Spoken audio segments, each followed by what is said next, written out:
Good morning, legends. We are back for another Impact to the Next 3 Rounds video, and going to be going through my team as well, just briefly in how I've looked to set it up in terms of the numbers that in each position that I'm looking at, and where my team is at, and where you should look to make improvements in your side if you want to have the best round 13 to 20 possible. And you can set that up now.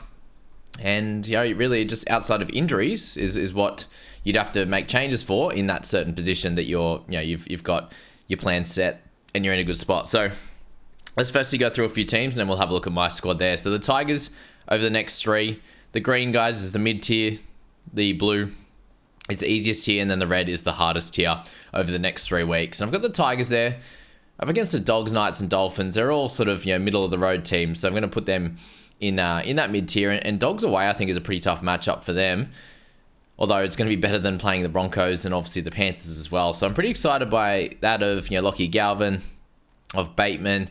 I do think you could probably hold Appy. Hold or sell is completely fine, I understand, but trades are at an absolute premium right now. So anyone from the Tigers there, I'd be very excited to be getting good scores from Galvin, that's for sure. And I think in Supercoach you can play him this week and next. I've got Dylan Brown myself, so I'm going to have to be playing Galvin in Supercoach. So there you go. Bateman, a terrific purchase there for sure.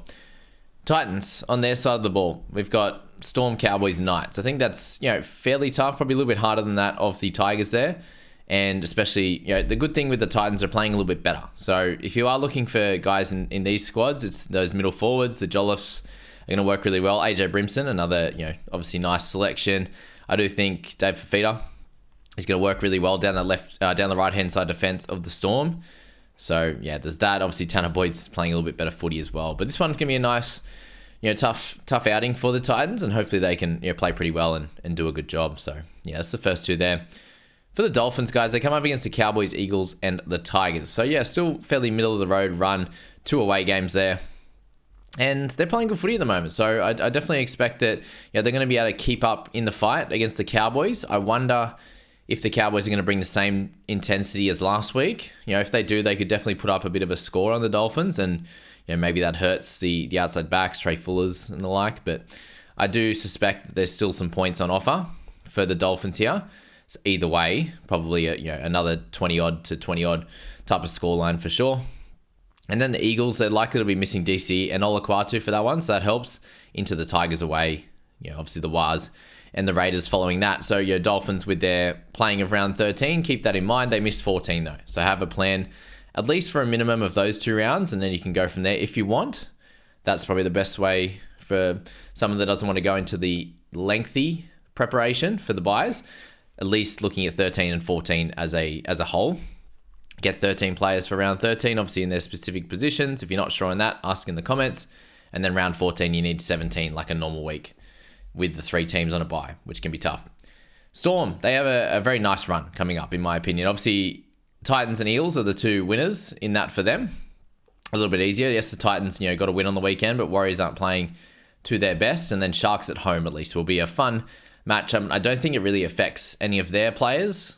And that's probably the thing as well. I'm looking at the quality of team that these guys are, and then what kind of run this is for them, and are their outside backs going to still be able to score good points? Are their forwards and edges going to do good things? And I still think it's a yes. So any of those Storm guys that don't play Origin, I think are still really good purchases. You've got the Paps, the Blores, Katoas, these types of guys. Hughes, all really good spots there. I don't think you can go for the Munsters and Harry Grants from now, but I do understand if you want to grab on for 4 weeks. They only missed 13, 16, 19, the Origin guys, unless they're backing up as well. So that's the Storm.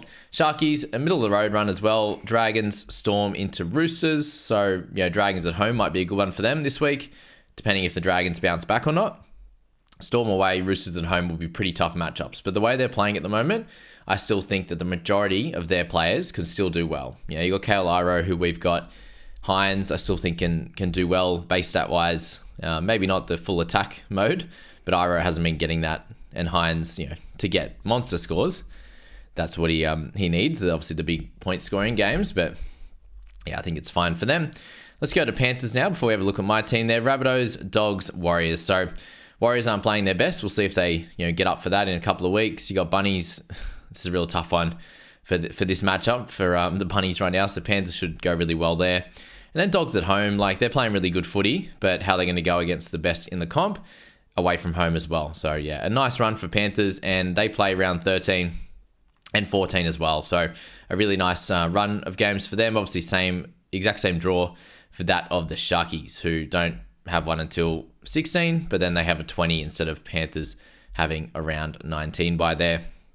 All right, let's get in just a quick look at my squad there.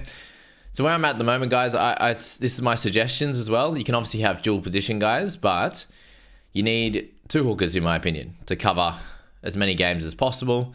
Obviously have, if you've got a Harry Grant, do you keep hold of him? There's potential that I can. We'll see how that goes. But having someone else there could work. The Brayleys, Lussick, yuck. Maybe like the Levis, obviously Brandon Smith, all those types of guys, right? At least 2 eligible hookers. Mids, 5 eligible mids there. So can have edge dual as well, but anyone that has mid-edge dual, I've popped them in that section. Given you need 3, I'm allowing 2 to cover, probably 1 dual at least in there. So that's cool. I've got 6 currently after bringing in Jolliffe last week, and this is interesting. This is my notes before last week. Replace Salmon and Cotter eventually for round 14/19 player. Tiger like Finu or JJ this week. So I went JJ. So that worked out pretty cool in that one there.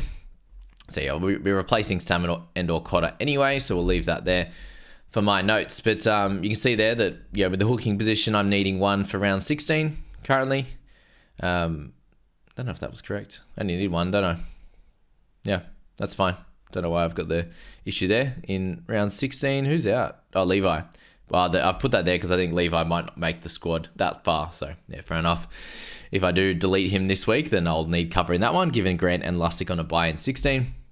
Anyway, the mids, I am currently covered. That's with Hughes and Salmon in round 13, Plath and May. But, yeah, who knows what's going to happen with May. Do I end up replacing Salmon? I may need another mid. But right now, with 6 mids, I'm covered for each of the rounds.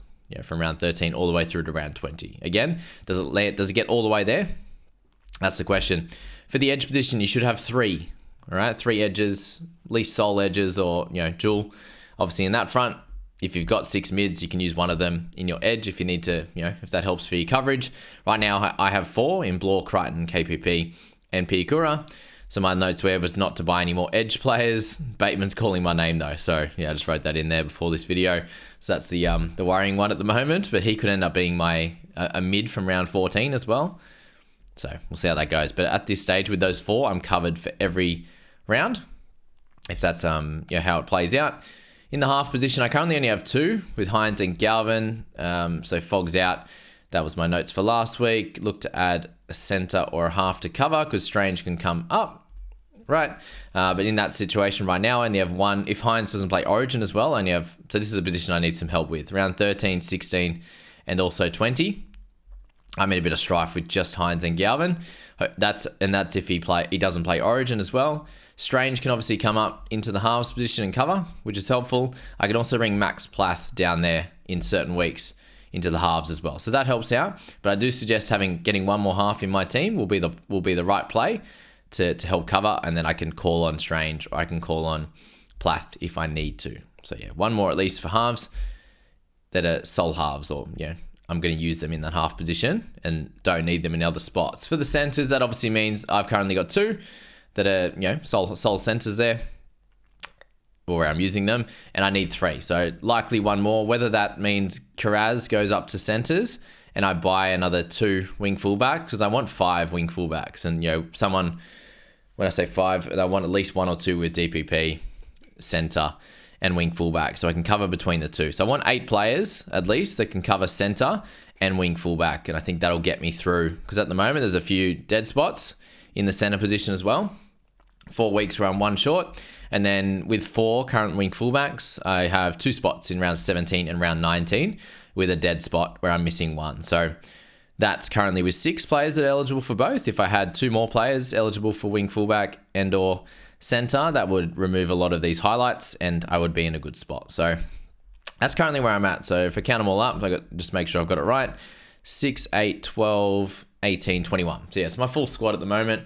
Obviously a little bit of overload in a couple of positions up top, and we need to make some moves down below. which is cool. We're going to get there very, very soon. There's a few guys in the centers and wing fullbacks that I'm looking to target. Obviously, you've got the Garricks that are fairly cheap.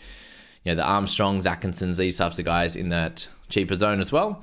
If they can keep their spot, is cool. Halves, like I could wait till Dylan Brown next week. I could, there's Sammy Walker. There's a lot of different guys, and obviously close at around 13 as well.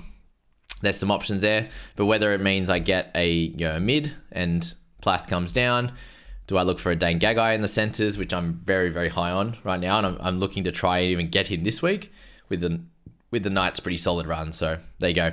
That's all I wanted to focus on with my team, and I suggest you do the same. For the Bunnies, they have Panthers, Dragons, Cowboys. So Dragons away is probably the easiest matchup, but still away from home. And I do think the Dragons will beat them. And I don't really want much part of any Bunnies unless your name is Jai Gray at this stage of the season. There's a little bit of chatter around that they may be moving White into 6, Walker into 7. So let's see if that comes through in this afternoon's team list. And if that does, very, very high likelihood that would mean Latrell Mitchell comes into centre. So if that comes in today, I do think that Jai Gray may be worth the gamble, but he is in the half position only. He does come up against the Panthers this week. It's not the most ideal situation, but he's someone that's going to run the footy well and try his best. And they don't play round 13 though, so a little bit of trouble there, but they have a round 13 and 17 bye, and then have their next one they've already had in round 7. So there you go. That is that on the Bunnies. Doggies, they have a really good schedule, right? Tigers into Panthers is obviously the tough one, and outside backs, you want base stat guys. Hopefully Karaz can get into his base stat work there, which would be lovely. Into the Raiders, Dragons, Knights, Eels before they bye in round 15. So they play 13, 14, sole bye in 15. They play 16, 17 and have the next bye in 19. So Dogs are a really, really helpful team to cover. And that's where that's where someone like Josh Curran, I'm very interested in this week as well. He's at a fairly solid price overall to grab him, who covers mid and edge dual. And obviously, if you don't have an overload of dogs, he can work out well. He still has had no attacking stats, which is not like him. And a team that's doing pretty well also. I think there's going to be a time where he does get over for a meaty, or he gets a nice try assist and maybe a few more offloads and the like, which he hasn't really built into his game since moving to the Dogs, strangely enough. But that's what we're used to from him, getting some opportunities to score points. But yeah, there you go. So he's an interesting one I'm looking at as well. Outside of that, Karaz, how long do we hold Hughes and Salmon for? With a few guys coming back, I think their roles will start to diminish a little bit, back to similar to the start of the year. Although Hughes has been playing really well, does he keep that spot over the Curtis Morans and these type of guys that are getting a few minutes in their pack? Eels, the only one you want to hold here, it's not great, but Gutho for long-term hold, I think is the play. Lussick you can hold if you want to. Up against Broncos and Storm, it's going to be tough. I think there'll be missed tackles on him. Does Hands keep that spot? We don't know. We won't know until next week. So up to you if you want to hold as a looper this week, and then you can decide come round 10 with Lussick. Brown, you're clearly holding. And then who else you got? Blaze Talangi, you can hold to see if he gets a spot, but I don't think he will. Like Moses is getting closer. Obviously a bye, a few more weeks away, 2, 3, 4 weeks away until Moses likely returns. And you've got Dejan Arce who played well in his game. Does he return eventually? So a few question marks around the Eels. Don't get too excited about picking up many of them. Also be doing a head-to-head Sol video strategy as well after this one, which will be fairly short, but we'll get that out today as well before team lists. Raiders, they have the Eagles into a bye into Dogs. So not the worst little run. Obviously round 10 bye. I don't think you're purchasing any Raiders, even if it's KO weeks this week, with his increased kicking in general play, which is cool. He's someone you might look to target as a wing fullback or half cover guy in round 11. But obviously they're a team that are struggling at the moment. Good for him. He did tackle well and got good kick meters. But outside of him, Strange, likely a hold in my opinion. If he scores pretty poor this week coming up, then that could be a worry. But he does come up against a new right edge. If DCE and Olakwatu are out, then that obviously helps him out a little bit for sure. Not having Olakwatu running over the top of him. And then how much good ball does Garrick get? We'll find out. I think Tommy Turbo has to step up this week. But Dragons next. They have Sharks away, which is tough, into Bunnies at home, the way Sharks are playing at the moment. So with them, like Harmsele is an interesting one. People looking at potentially JDB. Lomax obviously still a thought, but yeah, outside of that, I don't really think they're too relevant. Harmsele could probably do a job, to be honest with you. I think that he's fine. If you need a mid that's going to help you around 13, 14, then I think he's going to be that guy. He's getting good minutes over the last few weeks. Has about 10 points of value if he can continue getting 50-odd minutes. Newcastle Knights, they have the Wars into the Tigers and the Titans. Both those last two away, but the Warriors won at home. I think that's a fairly nice draw for them. And the way that they played on the weekend, if they can play anything like that, these are going to be good matchups for outside backs in Gagai and Armstrong. And, KVP should be able to have a little bit of a decent time down that left-hand side, which hasn't been super strong defensively. So have a look at that, with a few targets like that. If Armstrong plays well, there's a chance that he keeps his spot as well. And, buying round 12, but then, plays 13, 14, 19, 20. Really, really good for the Knights there. On that front, it's definitely a team to potentially target. They have their buy in round 21, which is, an easy one to cover or trade them out by that point, which is good. So, as we said, the best team to hold players for the entirety of the year or trade them out in round 21. Broncos there, mid-tier run, obviously Roosters, Eels, and Eagles. I think they can do pretty well. This Roosters clash is going to be super fun to watch. I can't wait for that one. Probably have to tip Broncos, I think, but there you go.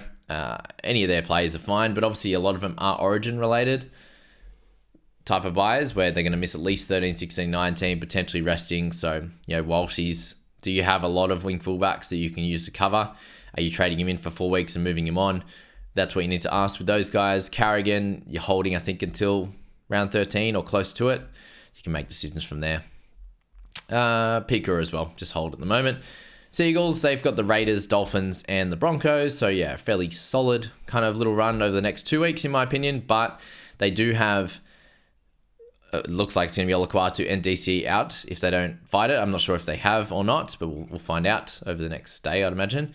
And especially tonight with team lists, if they're named or not. But I'm not sure if they've taken the early play yet, is what I'm getting at. But, if they're missing those two, that hurts them a little bit over these two lighter matchups. But then they've got Broncos and Storm before the bye, and then the Panthers in round 14. So pretty tough across the board, to be honest with you. With those two, does it become the Tommy Turbo and Brooks show?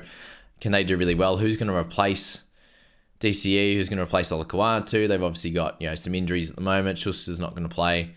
Burbo's not going to play this week. So Waddell and who? That's the question. So we'll find out and see if Garrick's a really good buy or he's an okay buy at this point.